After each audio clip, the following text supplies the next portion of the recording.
Hello, my dear student. Today I am going to talk about a regular measure.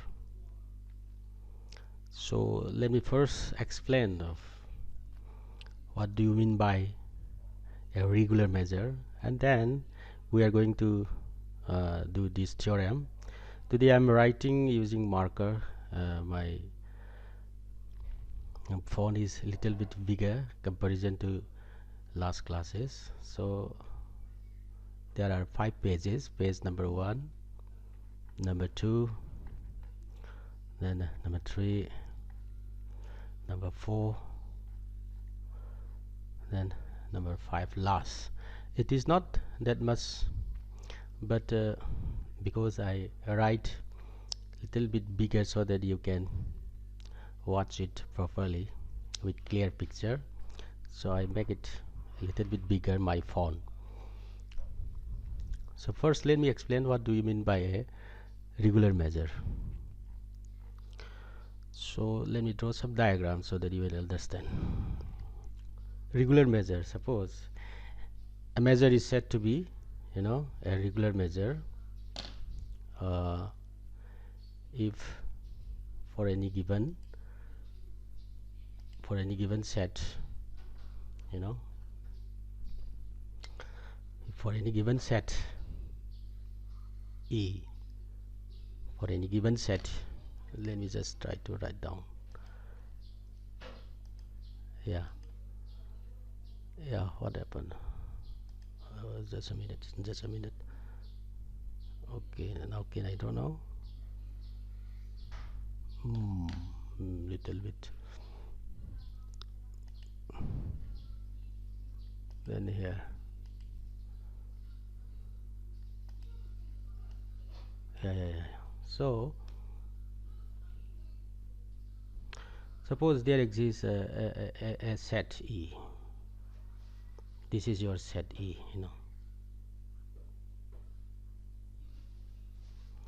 Then for a given epsilon is so small, for a given epsilon. So for this epsilon you should be able to find an open set containing this set E, So if epsilon is very small, smaller than the first one, then this open set will be very near to this E. Okay, so this the outer one is your open set O. Okay, so then E is a subset of O such that measure of O difference E, okay, it is less than epsilon. All right. So for a given set E, if the measure is regular, and for a given epsilon, a very small number, so you should be able to find an open set O containing this set E such that measure of this difference is less than E. Okay, so regularly you can make the difference of the measure is smaller than as you wish. Okay, all right. So in another way, you should be able to find a closed set, a closed set inside E. In this time, let us call this F. So this closed set F is what? This is contained inside E such that measure of the difference set E difference F is less than epsilon. Okay, so if epsilon is so small, then this closed set will be bigger and bigger as it is so close to the original set E. Okay, if this is possible, then the particular measure M is called a regular measure.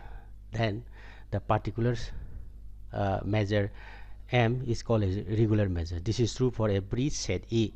For a given set E, for a given epsilon, small number epsilon, we should be able to find an open set containing the set E such that measure difference or difference V is less than epsilon, or in a similar way we should be able to find a closed set which is inside the set E such that measure of difference set E, difference F, is less than epsilon. If this condition fulfill for every such epsilon, we are able to find open set and a closed set also. So in that situation, okay, in that situation this measure is called a regular measure. Okay, so that is the concept of regular measure. Okay, so regularly the open set can be so near, so small, but still containing the set E, but their difference measure is, you can make it smaller than as you wish. Okay, you can make it small as you wish. No, all right. So and in terms of closed set also, the definition in terms of closed set, for a given epsilon we should be able to find a closed set which is inside the set E. You can make it bigger the closed set, but still contain inside the set E, but their difference of measure of the difference set is less than epsilon. So this can be done for every epsilon. So if you make epsilon so small, then what, the measure of the given set E can be approximated by an open set as well as by a closed set. Okay, that is the concept of regular measure. All right, so that is the concept of regular measure. Okay, now let us go to the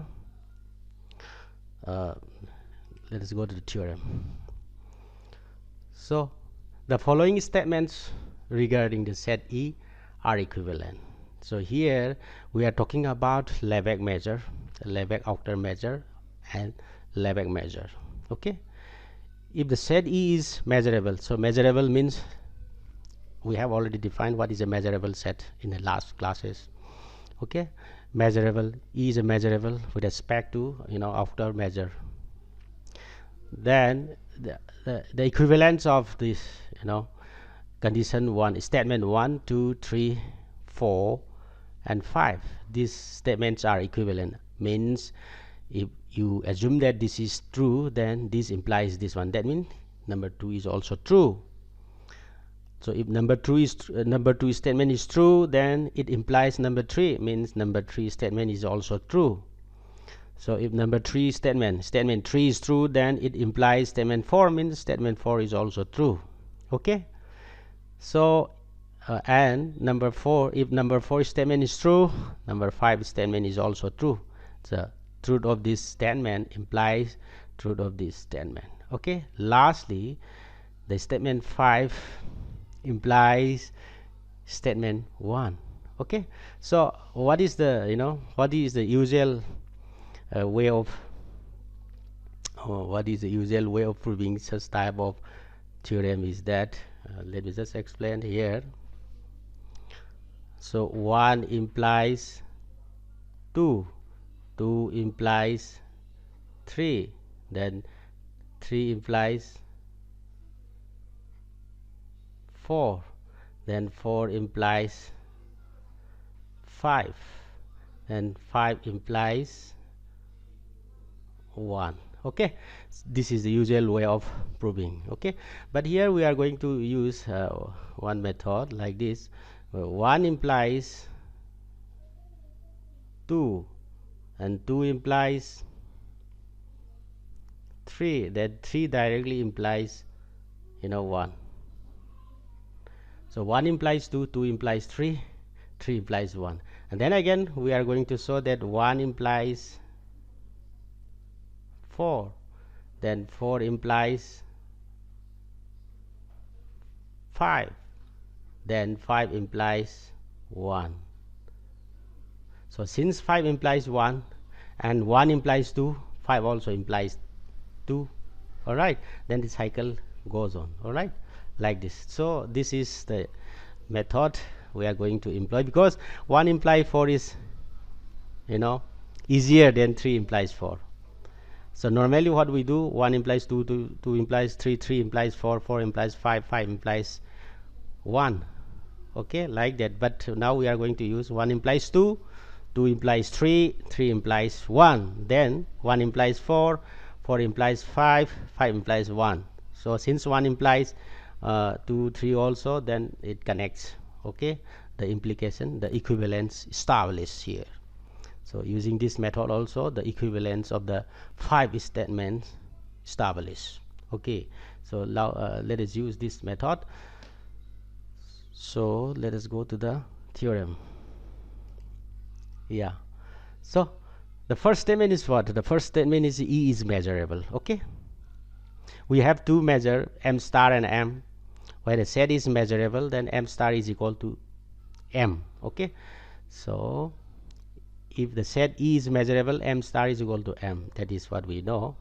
Now let us assume that the statement 1, that is E is a measurable set. E is a measurable set. Now let us prove the statement 2, that is, what is the statement 2? For every epsilon, for all epsilon, okay, for a given epsilon, so if you choose a small epsilon, there exists an open set O, okay, which contain the set E such that outer measure M star, this is M star, outer measure of the difference set O difference C is less than or equal to epsilon. We are going to establish this statement by assuming the first statement, this one. Okay, by assuming the first statement. All right, by assuming this first statement, we are going to prove this statement.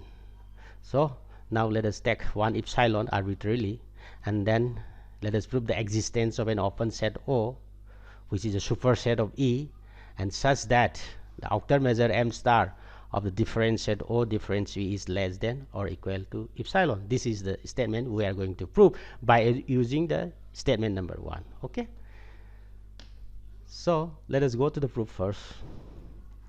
So this is 1 implies number 2. So let epsilon be given. So epsilon is a given number, so you take an epsilon. Okay, this is epsilon be given. So there are two possible cases. Number 1 is, since here I am not using M star because E is measurable. If E is measurable, M star is equal to M. Okay, so I drop star here.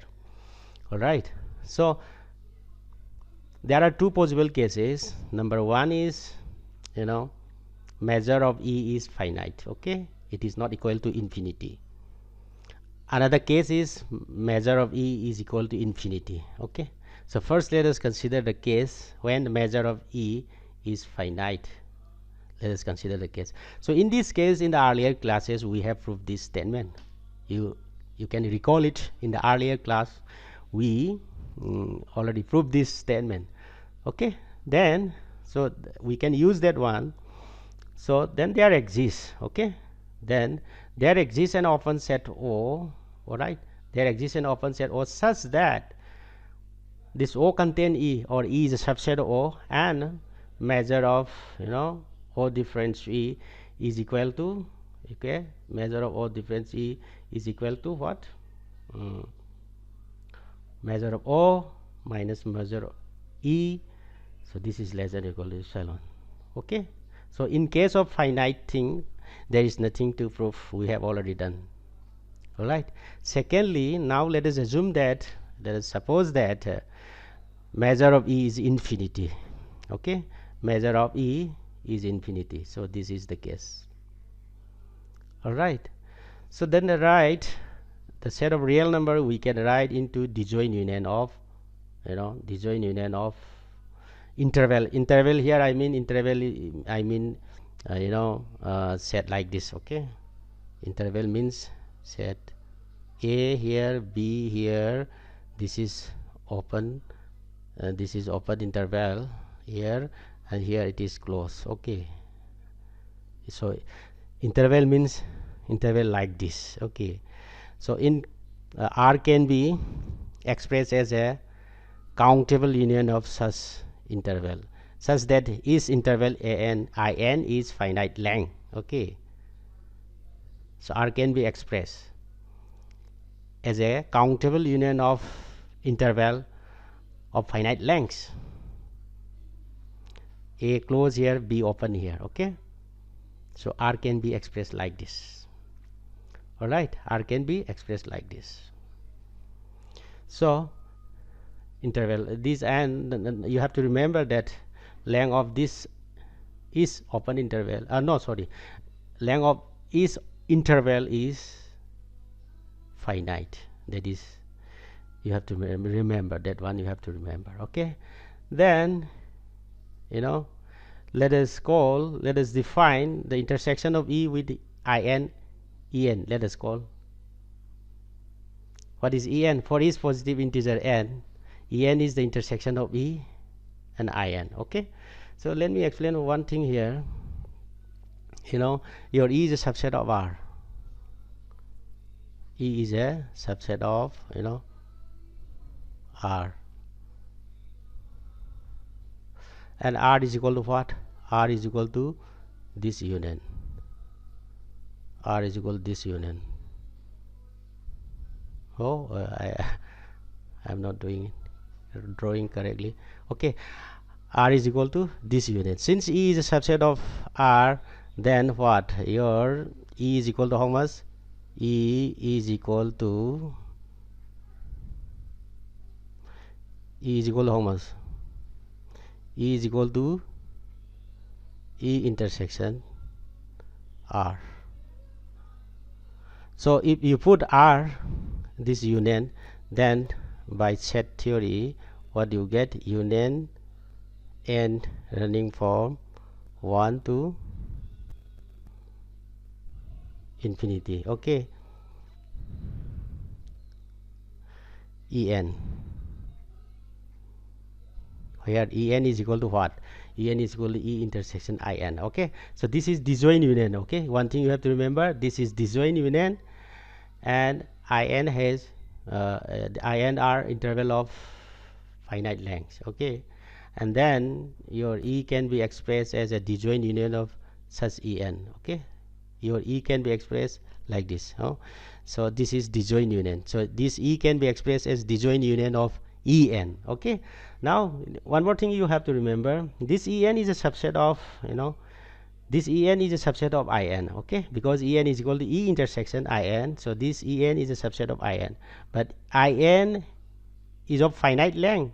That means In has finite measure. Therefore, since En is a subset of a finite measure set, therefore En is also En has also finite measure. Okay, that thing you have to remember is En is of finite measure. Okay, so now, okay, because of that, measure of En is finite. Okay, because why? En is a subset of In, and In has finite measure. Okay, so then by the first case, there exists an open set On containing En such that measure of On difference En is less than or equal to epsilon by 2 to the power n. Okay, instead of taking epsilon, we take the small number epsilon by 2 to the power n. For this small number epsilon divided by 2 to the power n, by case 1 we should be able to find an open set On containing En such that measure of On difference En is less than or equal to epsilon by 2 to the power n. This is possible because why? For every such small number, epsilon is a small number, epsilon divided by 2 to the power n is even a smaller number. For that smaller number also, we should be able to find an open set On containing En such that On difference En, its measure is less than or equal to epsilon by 2 to the power n. That is quite possible. Okay, till now I hope you understand. Okay, and then you can write On. Let us define a set O. Let us define O as a countable union of this On. Okay, when n is equal to 1, you will be able to find out O1 like that. When n is equal to, you will be able to find O2, O3, O4, O5 like this. Okay, so what is the property of On? On contains En, and measure On difference En is less than epsilon by 2 to the power n. That is the property. So you have sequence or open set, okay, and their union is again an open set, okay. Countable union or open set is open. So this is countable union or open set, therefore O is open. So we define an open set O, and this is like this, okay. It is an open set. Now let us define the difference O difference E. Now let us define O difference E, okay. So O difference is what? O difference E. O difference E is equal to union O means union n going from 1 to infinity O n, difference n going from 1 to infinity E n. So from the set theory again, this is, you know, this is easy to prove that this set is a subset of this set, okay. So union n going from 1 to infinity O n difference E n. From set theory you can easily prove that this is, you can easily establish that this is a superset of what? This set, okay. That means what? O difference E is a superset of this one, all right. So this is a, you know, this is a what? This is a subset of this set. So then measure by countably subadditive formula of measure. The measure of O difference E is less than equal to measure of this one, all right. Measure of sum of the measure of these sets, okay. So each set has measure less than epsilon by 2 to the power n, therefore summation n going from 1 to infinity epsilon divided by 2 to the power n. So that you get it. So that means what? What is this sum? This sum is exactly equal to epsilon, no? So this sum is exactly equal to epsilon, this one. So therefore measure of O difference E is less than equal to epsilon. So that is number 2. That is number 2 statement. So number 2 statement is now established. O is a superset of E. How you know that O is a superset of E? Okay, E is open set On contain En, then their union also contain union of En. No? Union of En is what? Union of En is E, and union of On is what? O. So O contains E. O is an open set, it contains E, and measure of the difference set O difference E is less than equal to E, epsilon. So for a given epsilon, we are now able to find out, for a given epsilon, we are now able to find out on an open set O containing E such that measure of this difference set O difference E is less than equal to epsilon. That is the statement number 2. Now we are able to prove the statement 2 by assuming statement 1. So that is completes the implication. 1 implies 2. We have now proved. Okay. Next is now let us prove that statement number 2 implies statement number 3. Statement number 2 implies statement number 3. That means what? By assuming that statement 2, we are going to prove that statement 3. So now let us see what is statement 3. Let us go back to the statement. What is statement 3? Statement 3, there exists a G, set G, and this set G is G delta set. Okay, what is G delta set? A set is said to be G delta, you know, a set G is said to be G delta, a set G is said to be G delta if it is expressible as a countable intersection of what? Countable intersection of O open set. Okay, On are open set, all right. So a set is said to be G delta set if it can be expressed as a countable intersection of open sets. Okay, that is said to be a G delta set. Okay, so what does statement 3 says that? So there exists a G delta set.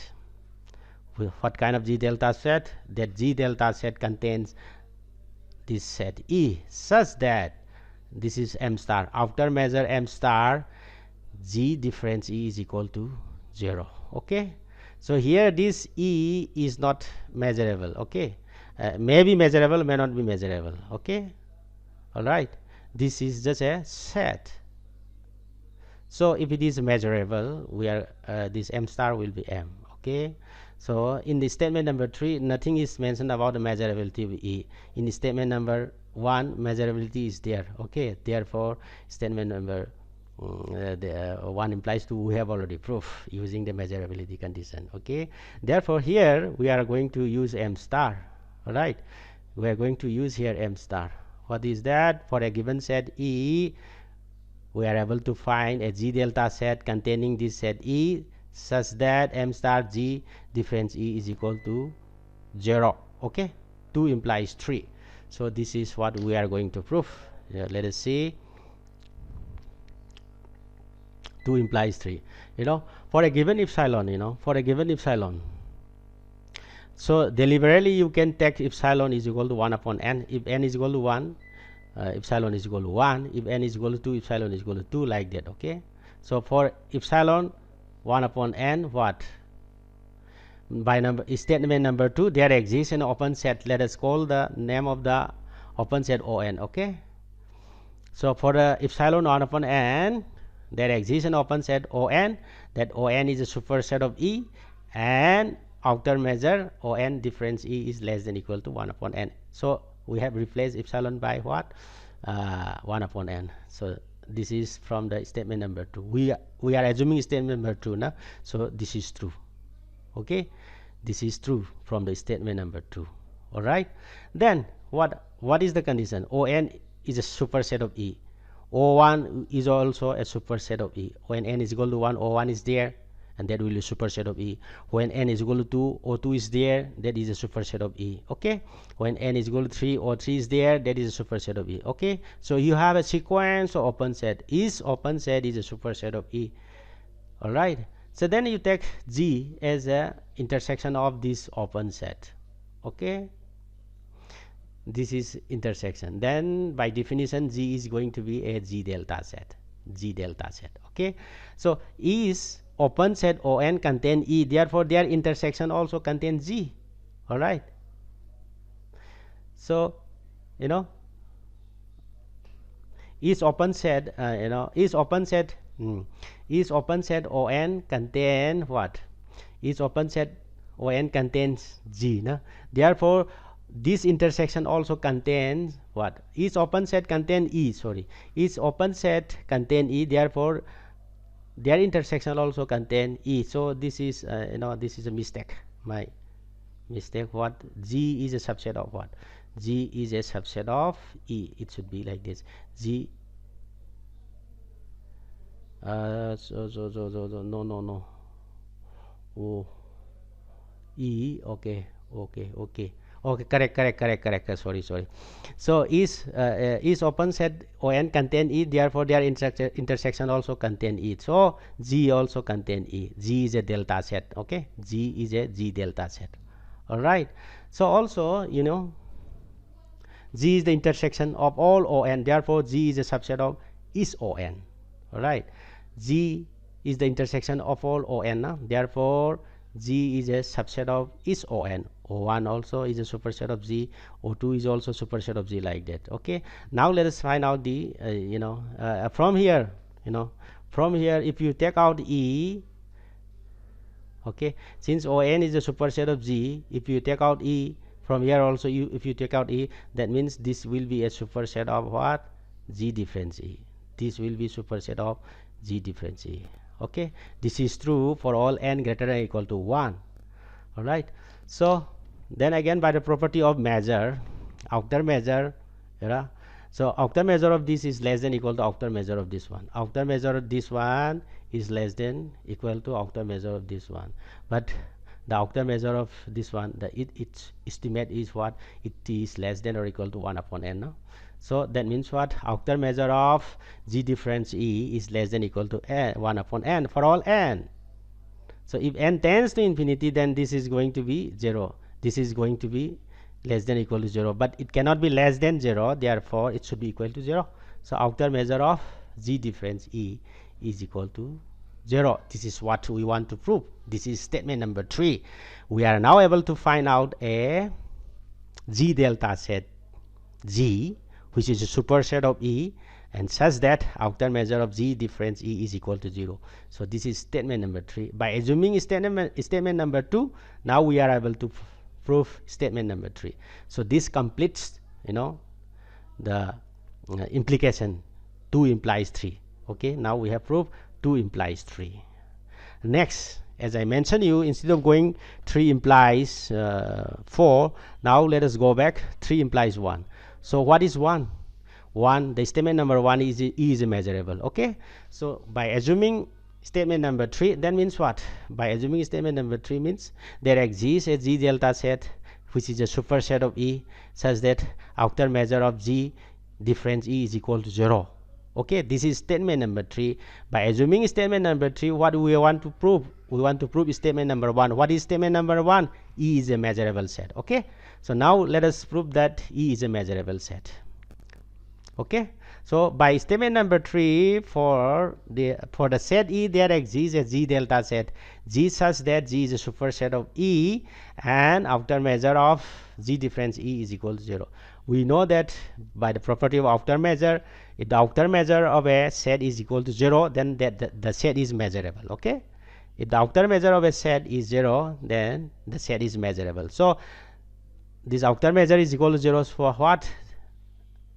G difference E, this set is measurable. Okay, G difference E is a measurable set, and G is also measurable. Every G delta set is a measurable set. Okay, every G delta set is a measurable. So G is a G delta set, therefore it is measurable. Okay, so then it is very clear how to write E. E can be written as a G difference E. From G you take out G difference E, then you will get E. Okay, this is easy, because why? E is a subset of G. This is easy. Okay, so E is equal to G difference G. So this is measurable, and this being a G delta set is also measurable. So difference of two measurable set is measurable, therefore E is measurable. So it completes the proof. Okay, it's complete the proof. First cycle is already proved now. First cycle. Okay, that means what? 1 implies 2, 2 implies 3, 3 implies 1 is complete. Now let us go the second implication. 1 implies 4. You know, 1 implies 4. So what is 1? 1, E is a measurable set. Okay, so E is a measurable set. Again, by property of measurable set, what? If E is measurable, its complement EC is also measurable. Okay, so by statement number 1, okay, so for given epsilon, for a small number epsilon, positive number, there exists an open set O such that, okay, because why? If 1 is true, statement number 2 is correct, no? So for a given epsilon, all right, there exists, you know, so for a given epsilon there exists an open set O such that this set is contained inside this open set and measure of here. But all the set are measurable, therefore M star is dropped here. Okay, so M O difference EC is less than equal to E. This is true. Okay, this is true. But from statement number 1, statement number 1, if statement number 1 is true, statement number 2 is true. Therefore, by statement number 2, this is true. Okay, we will be able to find an open set O containing EC such that measure of O difference EC is less than equal to epsilon. This is true. Now let us see what is by elementary set theory. O difference E is equal to what? O intersection complement of EC. What is complement of EC is E, no? So this is equal to E intersection O. You can write O complement, again complement. Okay, double complement is equal to O. So again this is equal to how much? E difference O complement. Okay, that means O difference E complement is equal to what? E difference O complement. Okay, this is very simple. Then you put O complement is equal to F. Okay, you put O complement is what? O complement is equal to F. Since O is open, its complement is closed, therefore F is a closed set. F is a closed set. Then F is a closed set, and then this is equal to what? This one. So measure of this is equal to measure of this one. All right, measure of E difference OC is equal to measure of O difference EC, but measure of O difference EC is less than epsilon, no? All right, so that means what? Measure of E difference F is less than equal to epsilon, and F is a subset of E. F is equal to O complement, it is a subset of E. Okay, so now we are able to find a closed set F which is a subset of E, and measure of E difference F is less than equal to epsilon. All right, so this is statement number 4. Okay, this is statement number 4. Now we are able to prove statement number 4 by assuming statement number 1. Okay, so next is 4 implies 5. So by assuming 4, what is 4? For a given epsilon, there exists a closed set F which is a subset of E, such that measure of E E difference F is less than equal to epsilon. That is statement number 4. By assuming statement number 4, now let us prove statement number 5. Okay, statement number 5.